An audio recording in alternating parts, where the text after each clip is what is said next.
Hello दोस्तों, welcome back to our channel Tech Civil. दोस्तों, आज वीडियो में आपको बताऊंगा कि हम लोग किस टाइप के बीम में हम लोग टॉप में ज़्यादा स्टील यूज करते हैं और बॉटम में कम स्टील यूज करते हैं। दोस्तों, आपने अभी तक देखा होगा जितना भी आप बीम बांधते हैं, चाहे वो कोई भी बीम हो, प्लिंथ हो, लिंटल हो या फिर टाई बीम हो या फिर आप कह लें स्लैब बीम हो, तो उसमें क्या होता है कि हम देखते हैं कि जो हमारा बॉटम में जो स्टील है वो क्या होता है कि हमारा ज़्यादा रहता है, लेकिन हमारा टॉप में स्टील जो है वो कम रहता है। लेकिन आप यहाँ देख सकते हैं कि हमारे टॉप में यहाँ पे 3 स्टील दिया गया है और आप ध्यान देंगे तो यहाँ बॉटम में आपको 2 ही स्टील देखने को मिलेगा। वैसे ही मैं आपको आगे और भी बीम यहाँ दिखा दूँ जो प्रोवाइड किया गया है। यहाँ आप देख सकते हैं कि यहाँ टॉप में आपको यहाँ पे 3 स्टील दिखाई दे रहा है और बॉटम में आप ध्यान देंगे तो आपको 2 ही स्टील यहाँ पे देखने को मिल रहा है। तो दोस्तों, आज मैं आपको ये कंसेप्ट क्लियर कर देता हूँ कि टॉप में हम कहाँ पे और किस कंडीशन में ज़्यादा स्टील यूज करते हैं और बॉटम में कम स्टील यूज करते हैं। बहुत लोग ये वीडियो देखेंगे तो कहेंगे आपने गलत जानकारी दिया है, लेकिन मैं उस चीज़ को आज प्रूफ करके आपको दिखाऊंगा कि हम आखिर ऐसा उल्टा कंसेप्ट कहाँ पे अप्लाई करते हैं।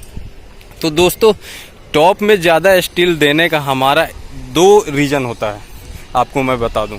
आपको ये कंसेप्ट आपको यूज करनी चाहिए, चाहे आप कहीं पे भी इसे किसी भी स्ट्रक्चर इंजीनियर से आप सलाह लेंगे या डिज़ाइन देखेंगे तो मैं आपको जो बता रहा हूँ वो बिल्कुल आपको लगेगा कि हाँ, सही जानकारी मुझे मिली है। दोस्तों, जब आप कैंटिलीवर यानी जब आप छज्जा बनाते हैं, बालकनी बनाते हैं, आप यहाँ देख सकते हैं ये पिलर से हमारा जो ये दूरी है ये 5 फीट की यहाँ पे दिया गया है आगे, यानी आप इसे लटक कैंटिलीवर बीम बोल रहे हैं या फिर लटक बीम तो हम बोलते ही हैं इसको, यानी बिना सपोर्ट का। जब हम पिलर से हमारा कहने का मतलब है एक एंड यहाँ पे सपोर्ट है, दूसरा एंड हमारा फिक्स नहीं है, सपोर्ट नहीं है। वैसे ही आप आगे यहाँ पे भी देखेंगे इसी कंसेप्ट पे ही आपको यहाँ आगे दिख रहा होगा, इस पिलर से ये करीब 8 फीट का आपको यहाँ पे कैंटिलीवर ये छज्जा दिखाई दे रहा है। अब इस पे हमें टॉयलेट और किचन अपना बनाना है, तो ये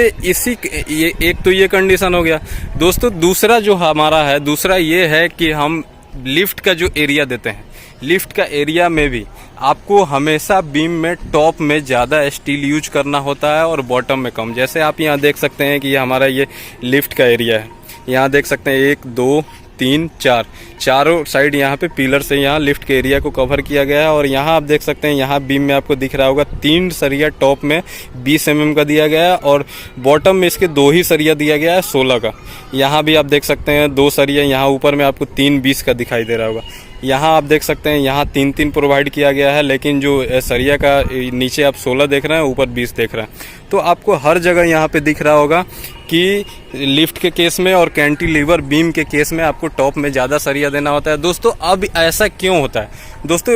पहले मैं आपको लिफ्ट के केस में बता दूं तो होता क्या है कि लिफ्ट के केस में हमारा जब ये हमारा एरिया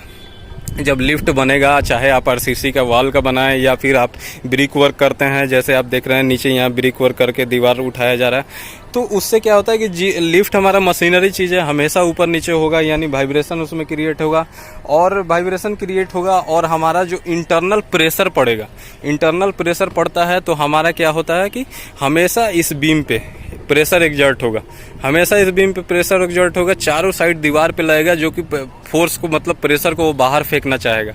तो उस केस में हमारा होता क्या है, ये जो लिफ्ट का मतलब जो बीम है कि टेंशन जोन इसमें ऊपर में क्रिएट हो जाता है और बीम में हमारा मतलब नीचे जो है कंप्रेशन चला जाता है। जबकि आप जानते हैं कि बीम के या स्ट्रक्चर जो भी हम आरसीसी स्ट्रक्चर बनाते हैं तो उस कंडीशन में होता क्या है कि हमारा जो कंक्रीट होता है वो कंप्रेशन जोन में अच्छा होता है और टेंशन में अच्छा नहीं होता है, इसलिए हम नीचे की तरफ सरिया ज़्यादा यूज करते हैं। लेकिन यहाँ बिल्कुल उल्टा कंसेप्ट हो जाता है, यहाँ हमारा टेंशन जोन यानी जो होता है बीम का वो ऊपर बन जाता है और हमारा कंप्रेशन नीचे बन जाता है, इसलिए हम ऊपर में ज़्यादा स्टील यूज करते हैं। वही केस सेम आपको दोस्तों कैंटिलीवर बीम में प्रोवाइड होता है कि हमारा टेंशन जोन यानी कि जब हमारा ये बीम यहाँ से ये 8 फीट आप देख रहे हैं नीचे बाहर जाएगा, लटकेगा, तो हमारा बेंडिंग मोमेंट, शियर स्ट्रेस यहाँ पे क्रिएट होगा फिक्स पॉइंट पे। यानी कि क्या होगा कि वहाँ से जब ये बेंड करेगा तो हमारा क्या होगा कि यहाँ बेंडिंग मोमेंट क्रिएट होगा, तो हमारा जब इस पे शियर स्ट्रेस पड़ेगा तो हम अगर इस पोजीशन को फिक्स नहीं करते हैं और बहुत मजबूती से मतलब इसको एंड को फिक्स नहीं करेंगे तो वहाँ से हमारा कैंटिलीवर बीम जो है वो झुक जाएगा, वहाँ पे डिफ्लेक्शन हो जाएगा। तो इसलिए कैंटिलीवर बीम के केस में आपको जो ये एंड है ये कंटिन्यू आपको पीछे से जितना आप पीछे से ये बीम ला रहे हैं आपको कहीं भी इस बीम में लैपिंग नहीं देना है। बहुत केस में देखा जाता है कि वहाँ से आप बीम बना रहे हैं तो इस पिलर पे लाके आप यहाँ ख़त्म कर देना है, फिर ये अलग से इसके कैंटिलीवर के लिए छज्जे के लिए आप इसको नया एक बीम बना देना है। लेकिन दोस्तों आपको ऐसा कहीं नहीं करना है। आपको करना क्या है, पीछे से ही आपको कंटिन्यूअस सरिया लेके आना है और जितना भी आगे आपका जा रहा है ये कैंटिलीवर बन रहा है छज्जा आपको कंटिन्यू उसको चलाना है। दोस्तों कैंटिलीवर बीम के एंड पे पॉइंट लोड ये कह ले या फिर यूनिफॉर्म लोड या बेयरिंग लोड, बहुत तरह का लोड लगता है, जिससे होता क्या है कि ये वहाँ से बेंड होगा। तो बेंड होने से होगा क्या कि हमारा जो टेंशन जोन है वो ऊपर में बन जाएगा, टेंशन जोन हमारा ऊपर बनेगा और हमारा कंप्रेशन जोन नीचे चला जाता है। इसलिए हम सरिया टॉप में ज़्यादा प्रोवाइड करते हैं या हैवी सरिया देते हैं ताकि जो हमारा टेंशन जोन ऊपर क्रिएट हो रहा है उसको ये काउंटर कर सके। दोस्तों जो भी हमारा कैंटिलीवर बीम आप यहाँ देख सकते हैं ये जो बन रहा है, तो इसमें होता क्या है कि आप जब इस पे स्ट्रक्चर का लोड आता है ना तो ये लोड से इसमें बेंडिंग मोमेंट और शियर स्ट्रेस प्रोवाइड होता है। तो शियर स्ट्रेस और बेंडिंग मोमेंट को हमको क्या होता है कि अब यहाँ से इसके एंड पॉइंट से इसे वापस हमें पिलर पे ट्रांसफ़र करना होता है ताकि ये फिर यहाँ से कॉलम से हमारा यहाँ पे लोड ट्रांसफ़र हो फिक्स पॉइंट पे और यहाँ से फिर हमारा ट्रांसफ़र हो जाए हमारे नीचे फुटिंग पे, फाउंडेशन पे।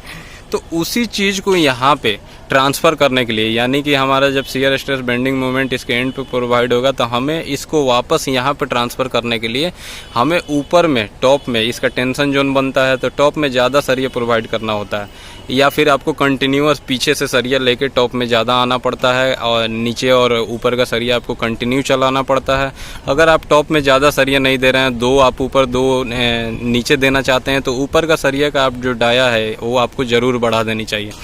तो हमारा उससे क्या होगा कि हमारे ये टूटने का यहाँ पे चांस नहीं रहता है और हमारा फेल होने का कैंटिलीवर चांस नहीं होता है।